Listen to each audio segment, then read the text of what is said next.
Hello friends, welcome to my channel. मेरा नाम है मृदुला और आज का हमारा टॉपिक है methodology of thin layer chromatography.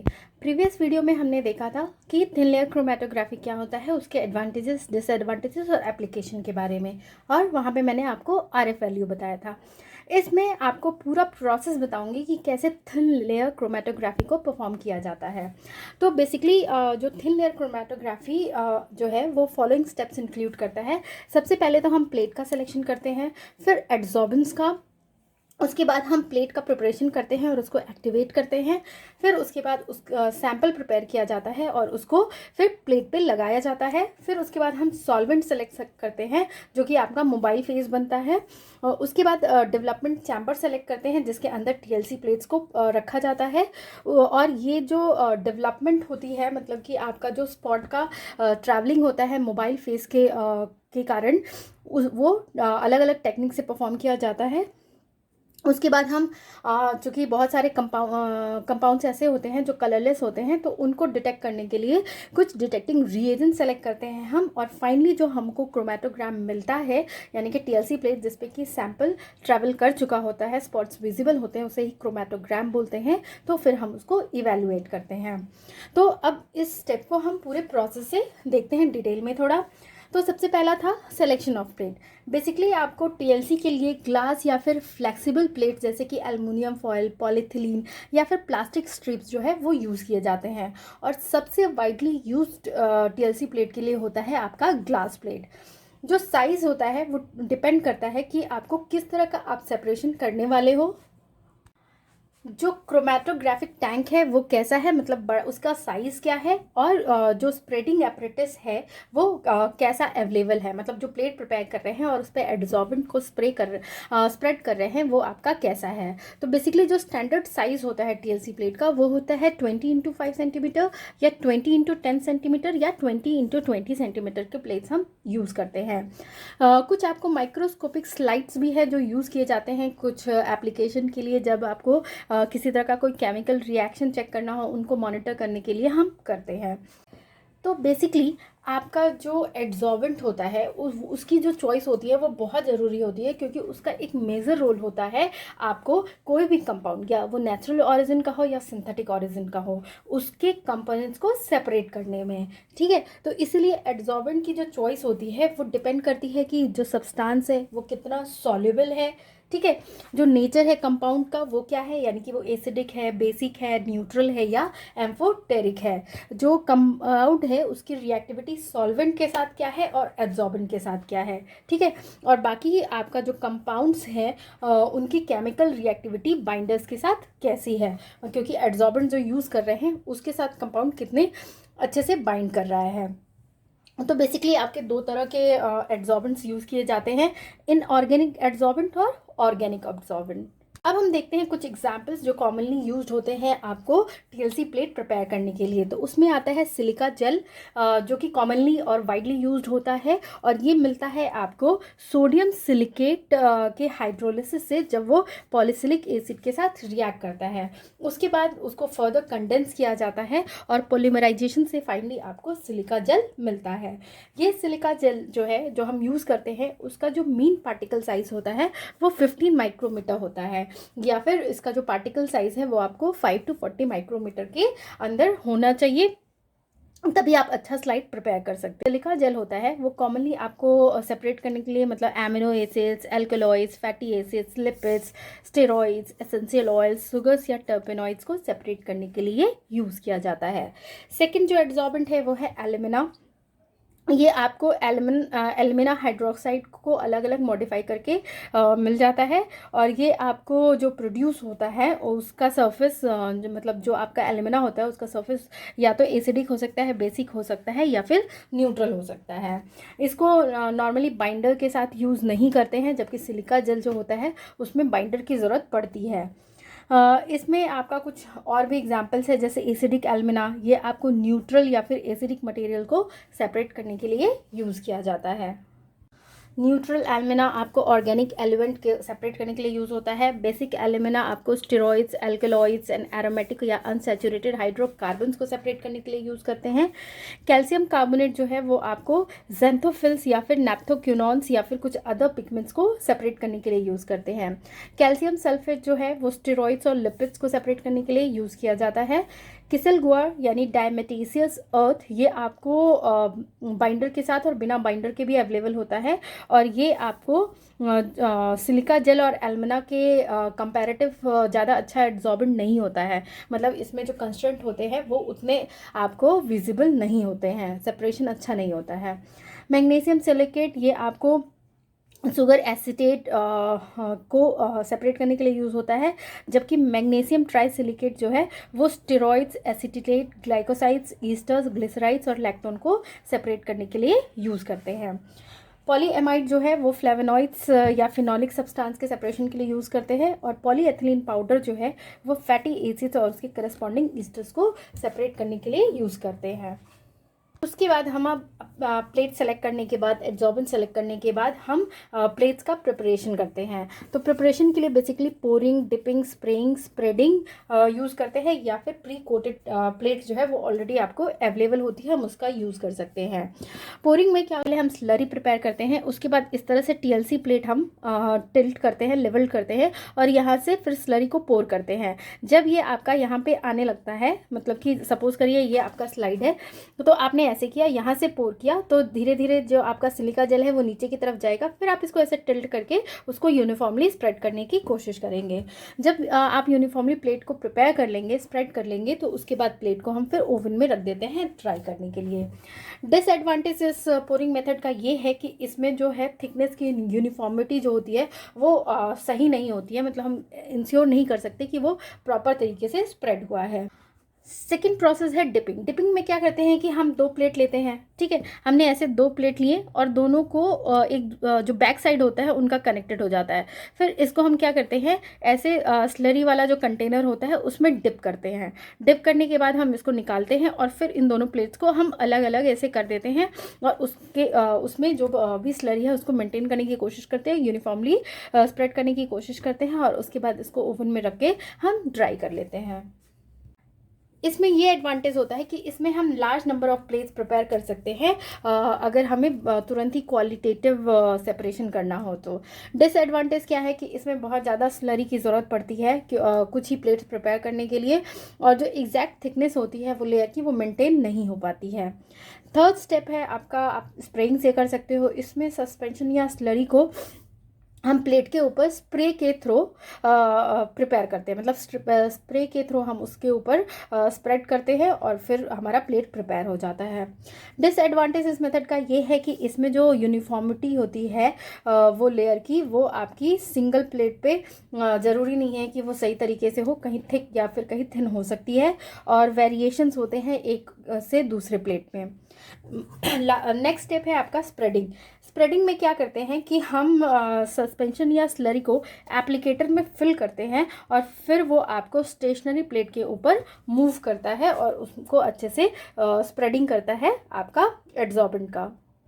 इसमें बेसिकली जो हमारा प्लेट होता है, जैसे ये प्लेट होता है वो स्टेशनरी होता है, यहाँ पे हमारा ये जो है एप्लीकेटर है, इसमें हम फिल कर देते हैं सस्पेंशन या स्लरी को, और फिर इसको हम यहाँ से जो नॉब होता है वो आपका ये कंट्रोल करता है कि इस प्लेट पे कितने लेवल तक की थिकनेस चाहिए। सपोज करें इतना चाहिए तो हम इसको और डाउन कर देंगे, थोड़ा और मोटा चाहिए तो और ऊपर ऊपर, ऐसे करके हम अपनी जो थिकनेस है उसको कंट्रोल कर सकते हैं। इस नॉब से हम क्या कर सकते हैं, इस वेसल को डाउन कर सकते हैं, जैसे यहाँ डाउन कर दिया और हमें जितनी स्लरी चाहिए थी वो आपकी इस ग्लास प्लेट पे स्प्रेड हो गई, और इसके हेल्प से हमने कंट्रोल कर लिया कि हमें कितनी थिकनेस चाहिए इस प्लेट पे। ठीक है, स्प्रेडिंग प्रोसेस से हम प्लेट को प्रिपेयर कर सकते हैं। तो नेक्स्ट है आपको प्री कोटिंग प्लेट्स, यानी कि टीएलसी प्लेट्स जो कि ऑलरेडी यूज़ के लिए रेडी हो। तो बेसिकली 2 तरह की टीएलसी प्लेट्स मिलती है, या तो ग्लास या फिर पॉलीशीट्स, यानी कि तो बेसिकली 2 तरह की टीएलसी नेक्स्ट है आपका प्री कोटिंग प्लेट्स यानी कि TLC plates ready for use. तो बेसिकली दो तरह की आपको रेडी प्री कोटिंग प्लेट्स मिलती हैं, या तो ग्लास पे या तो फिर पॉलीसीज पे, जिसको कि हम ready for TLC plates with cellulose F या फिर ready for use TLC plates with silica gel F254 कहते हैं। ठीक है, ये जो प्री कोटेड टीएलसी प्लेट्स होती हैं उसमें आपको specific special abrasive resistance layer होता है जिसमें कि किसी तरह का जिप्सम प्रेजेंट नहीं होता है। साथ ही इसमें फ्लोरेसेंट इंडिकेटर ऑलरेडी प्रेजेंट होता है, जो कि जब शॉर्ट वेव या लॉन्ग वेव यूवी लाइट के अंडर आता है तो फ्लोरेसेंस एमिट करता है। जो प्री कोटिंग प्लेट्स होते हैं उसके ये एडवांटेजेस है कि ये आपको 110 से 120 डिग्री सेल्सियस पे सेफली एक्टिवेट हो जाता है। ये स्पॉट डिफ्यूज़न जो होता है उसको मिनिमाइज कर देता है। ठीक है, जिससे कि आपको जो स्पॉट्स होते हैं वो काफ़ी विजिबल होते हैं। ये करोसिव स्प्रे रिएजेंट्स को भी एक्सेप्ट कर सकता है और इन प्लेट्स को आपको अलग अलग स्ट्रिप्स में ईजिली जो है ग्लास कटर से कट करके आप इसको यूज़ कर सकते हैं। अब है टीएलसी प्लेट्स का एक्टिवेशन। तो टीएलसी प्लेट्स को सबसे पहले तो एयर ड्राई करते हैं 30 मिनट्स के लिए, उसके बाद उसको हॉट एयर ओवन में 110 डिग्री सेल्सियस पे 30 मिनट्स के लिए मेंटेन करते हैं, जिससे कि वो आपको प्लेट जो है रेडी हो जाती है, मतलब एक्टिवेट हो जाती है। और ये प्लेट आपको हीटिंग करने के बाद तुरंत ही आपको डेसिकेटर में रखना होता है कूलिंग के लिए।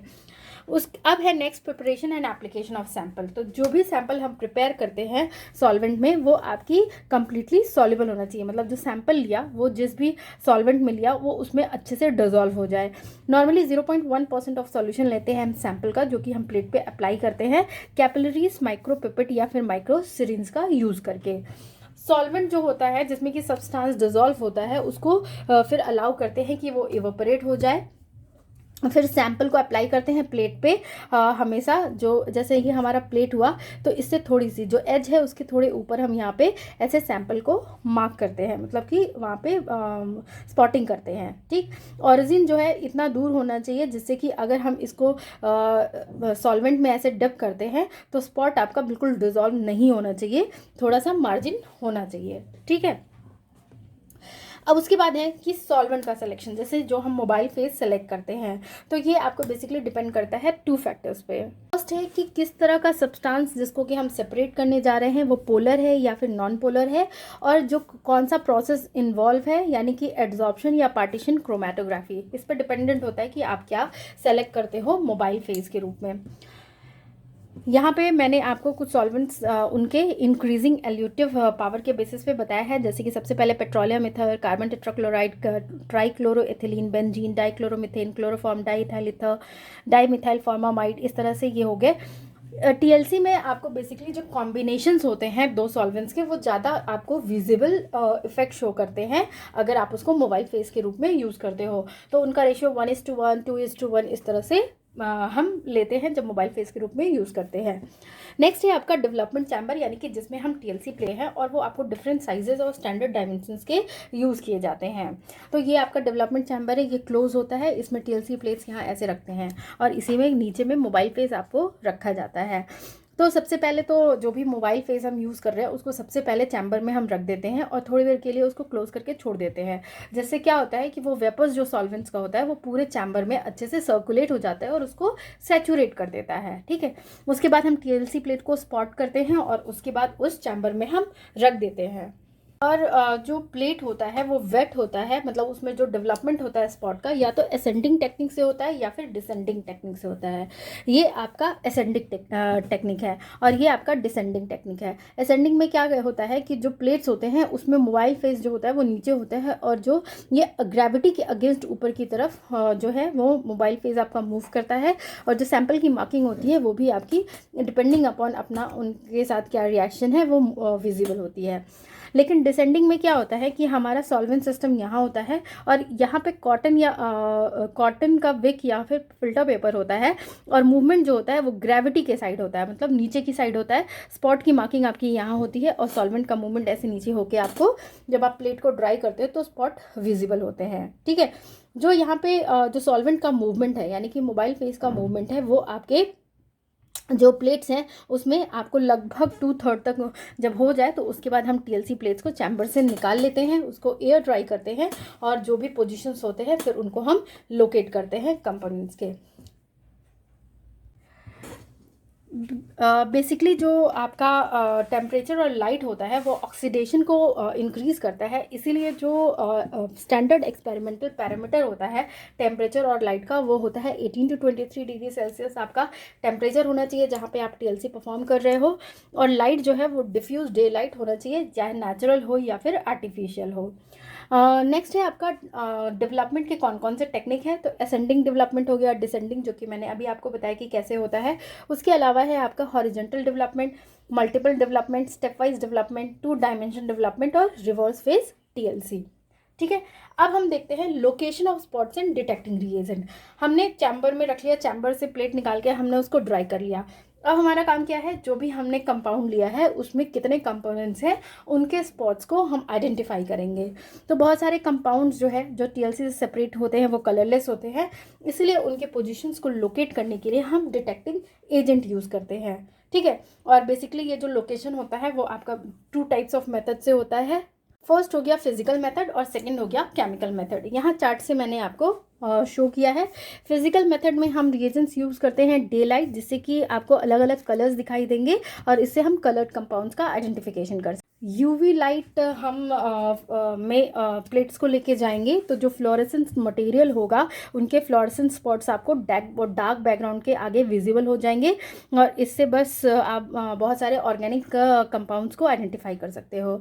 आयोडीन वेपर्स में जब आप यूज़ करते हो रिएजेंट के रूप में तो ब्राउन स्पॉट्स आपको येलोइश बैकग्राउंड में दिखाई देते हैं, और इससे बेसिकली आप बहुत सारे ऑर्गेनिक कंपाउंड्स खास करके अनसैचुरेटेड कंपाउंड्स का आइडेंटिफिकेशन कर सकते हो। केमिकल मेथड में हम यूज़ करते हैं रिएजेंट निनहाइड्रीन, तो आपको पिंक से पर्पल स्पॉट विजिबल होता है और इससे एमिनो एसिड्स और अमाइंस का आइडेंटिफिकेशन होता है। एसिड बेस इंडिकेटर ब्रोमोक्रिस्टल ग्रीन या ब्रोमोथाइमॉल ब्लू यूज़ करते हैं, तो येलो स्पॉट हमको ग्रीन या ब्लू बैकग्राउंड के पीछे दिखाई देता है और इससे हम कार्बोक्सिलिक एसिड का आइडेंटिफिकेशन करते हैं। एंटीमनी क्लोराइड्स रिएजेंट यूज़ करते हैं तो हमको अलग अलग कैरेक्टरिस्टिक कलर्स के स्पॉट्स विजिबल होते हैं, और ये basically steroids, acyclic, vitamin, carotenoids के आइडेंटिफिकेशन के लिए यूज़ होता है। डाइफिनाइल बोरिक एसिड या beta amino ethyl esters reagent के रूप में यूज़ कर रहे हैं तो आपको अलग अलग कैरेक्टरिस्टिक कलर्स दिखाई देंगे और इससे नेचुरल प्रोडक्ट का आइडेंटिफिकेशन होता है। Chromic sulphuric acid as a reagent use करते हैं तो ब्लैक स्पॉट हमको दिखाई देता है हीटिंग पे, और ये जो कलर है वो धीरे धीरे चेंज होते हुए ब्लैक होता है, और इससे हम नॉन वॉलेटाइल ऑर्गेनिक कंपाउंड्स का आइडेंटिफिकेशन करते हैं। अब फाइनली हमारे पास प्लेट्स आ गया, स्पॉट्स हमें विजिबल हो गए, तो अब हम उसका इवैल्यूएशन करते हैं। तो ये इवैल्यूएशन या तो क्वालिटेटिवली होता है या फिर क्वांटिटेटिवली होता है। क्वालिटेटिवली में हम क्या करते हैं कि जो स्टैंडर्ड की आरएफ वैल्यू होती है या फिर जो ऑथेंटिक सैंपल होता है उसका नॉन मोबाइल फेज में सबसे पहले आरएफ वैल्यू कैलकुलेटेड हमें पता होता है, फिर हम जो सैंपल हमें मिला होता है उसकी आरएफ वैल्यू कैलकुलेट करने के बाद हम स्टैंडर्ड से कंपेयर करते हैं और इससे हम उसको कि उसकी क्वालिटी कितनी अच्छी है आइडेंटिफाई कर लेते हैं। सेकेंड जो है क्वान्टिटेटिव, ये आपको बेसिकली 2 मेथड यूज़ करता है, डायरेक्ट मेथड और इनडायरेक्ट मेथड। डायरेक्ट मेथड में होता है विजुअल कंपैरिजन, इसमें हम जो स्पॉट की साइज़ होती है, स्पॉट की इंटेंसिटी होती है, और या तो फिर कह लीजिए कि साइज़ और इंटेंसिटी दोनों, उसको हम उसके स्टैंडर्ड सैंपल से कंपेयर करते हैं। सेकेंड है spot areas and weight relationship, इसमें जो अमाउंट होता है सब्सटेंस का स्पॉट में, उस स्पॉट जहाँ पे हमको विजिबल होता है उसको हम कैलकुलेट करते हैं, और हमेशा आपको एक लीनियर रिलेशनशिप मिलता है आपको स्पॉट एरिया और जो वेट होता है कंपाउंड का उसके बीच में जब भी हम ग्राफ प्लॉट करेंगे।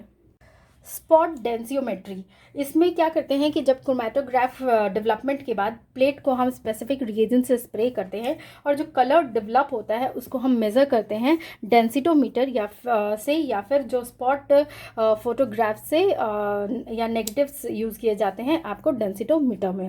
ये आपको अलग अलग टाइप्स के कंपाउंड्स के लिए यूज़ होता है। डायरेक्ट स्पेक्ट्रोमेट्री में क्या करते हैं, जो एड्जॉर्प्शन या फ्लोरेसेंस होता है सेपरेटेड जोन्स का, उसको हम रीड करते हैं टीएलसी प्लेट के ऊपर आपको अलग मैक्सिमम एब्जॉर्प्शन के वेवलेंथ पे क्रोमेटोग्राफ स्पेक्ट्रोमीटर के हेल्प से।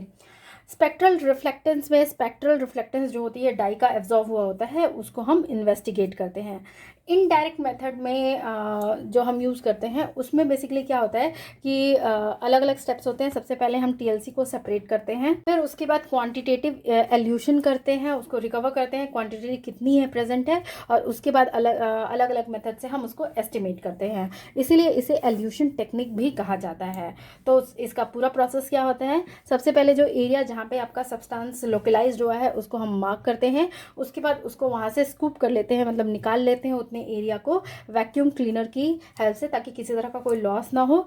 उसके बाद जो सॉल्यूट होता है एब्जॉर्बेंट से उसको हम एल्यूट करते हैं सिंपल एजिटेशन, मतलब थोड़ा थोड़ा हिलाते हुए एक प्रॉपर सॉल्वेंट के साथ, जिससे कि जो एब्जॉर्बेंट है वो उससे अलग सेपरेट हो जाए।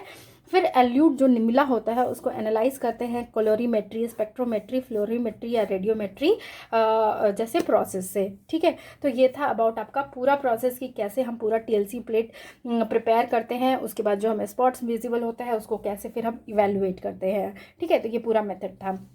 अगर आपको मेरा ये वीडियो पसंद आए तो प्लीज़ इसे लाइक शेयर और कमेंट करें। Thank you for watching.